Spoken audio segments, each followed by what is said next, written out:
Hey everybody, I just wanted to do a quick video to talk about the way to clean up all of the bits and bobs on the laser machine. This is probably the best and easiest way that I've found so far. Don't cheap out, get a big shop vac, or this is a Craftsman something or other. It's a big one. So the bigger the better as far as the hose size. So if it's got a big hose size like this one, I haven't had any trouble with it clogging up with anything. But what makes this great is you have a table like that with tons of little things that are trash that you need to clean off before you can go again. So I'm just going to turn this on.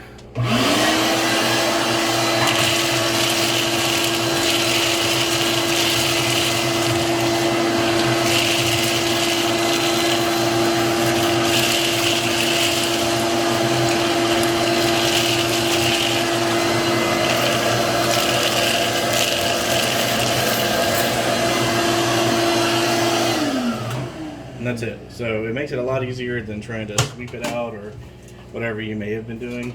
So just a little tip on what I like to do. So thanks for watching.